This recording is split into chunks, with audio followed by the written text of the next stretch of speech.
Welcome to Theology for Everyone, a new teaching series from Faithful to the Word Ministries. Today, we're diving into a question that is absolutely foundational. How do you actually read the Bible faithfully? We'll be exploring some incredible insights from Dr. Joshua Nichols, so let's get right into it. Dr. Nichols kicks things off with a story about his grandfather, who was a carpenter. As a young boy, his grandfather told him, "Son, if your cut's crooked here, the whole wall will be crooked later." And that simple piece of wisdom from a craftsman is the perfect metaphor for what we're talking about.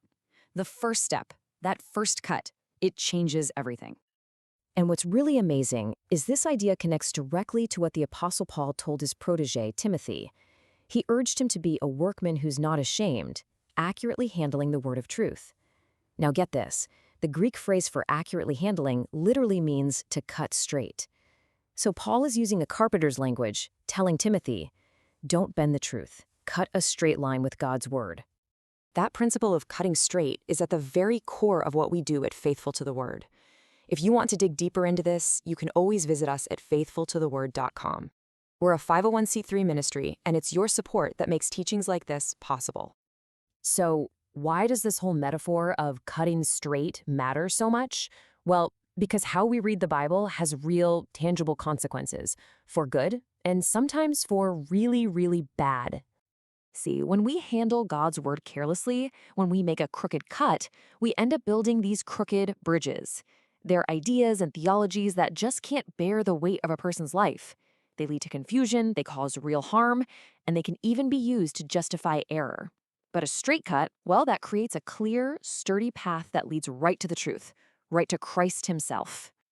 To really drive this point home, Dr. Nichols tells this kind of funny but also kind of scary story about a man who tried to get his daily guidance by playing what you could call spiritual Russian roulette. You know, just flipping the Bible open and pointing to a random verse. So picture this. The man closes his eyes, flips open the book, and his finger lands on Matthew 27, verse 5, and he went away and hanged himself. Okay, he's a little startled, figures that can't be for him, so he decides to try again. He flips the pages one more time, points, and this time he lands in Luke's gospel, go and do likewise. All right, now he's getting really nervous. He thinks, okay, one last try, third time's a charm, right? He gives it one final shot, and his finger lands on John 13, verse 27. What you do, do quickly. Now, obviously, this is a bit of a joke, but the point is deadly serious. We can't read the Bible by accident. We have to read it with intention, trying to find out what God actually said.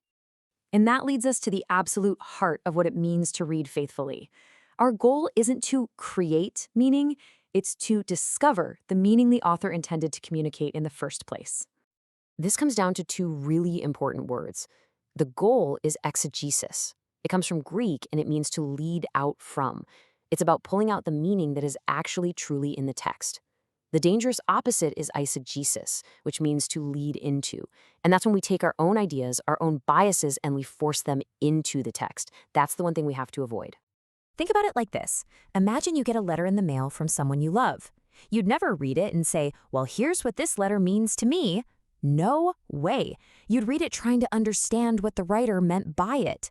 The meaning belongs to the author, and in the very same way, when we open the Bible, our job is to understand the divine author's intent.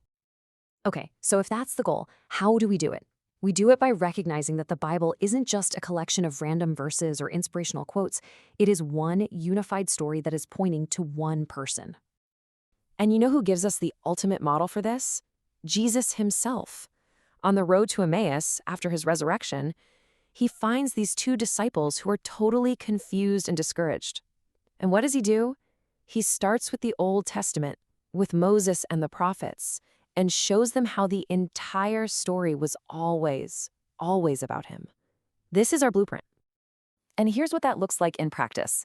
The Old Testament is just filled with what you could call shadows. These are people, events, and institutions that were all pointing forward to a greater reality.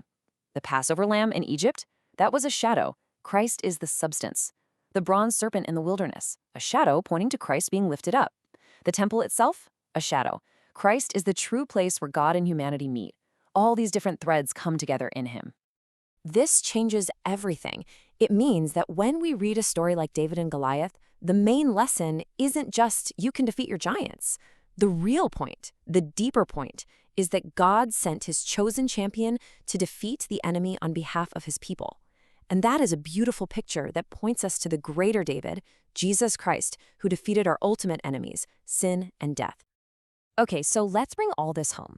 Reading the Bible faithfully, it really requires a fundamental shift in how we even approach the book itself. We basically have a choice. We can treat the Bible like a mirror, where every time we look into it, we only see a reflection of ourselves, our own ideas, our own desires, our own opinions. With a mirror, we end up bending the truth to fit us. Or we can treat the Bible like a window. A window doesn't show you yourself, it shows you the world outside. When we see the Bible as a window, it reveals divine reality, and it calls on us to bend our lives to fit that truth. So this is the question we're left with, and it's one we've really got to ask ourselves honestly.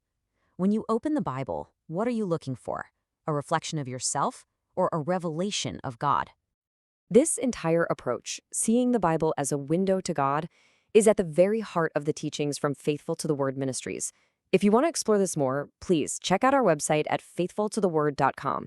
You'll find a ton of other resources, and because we're a nonprofit, you can also partner with us there to help us keep producing this kind of content. And while you're there, you can also find Dr. Nichols' brand new book, Between Two Trees, which really traces this one single story of the Bible from the first page to the last. So, in the end, the question this teaching leaves us with is a powerful one. Are we trying to shape the text, or are we allowing the text to shape us?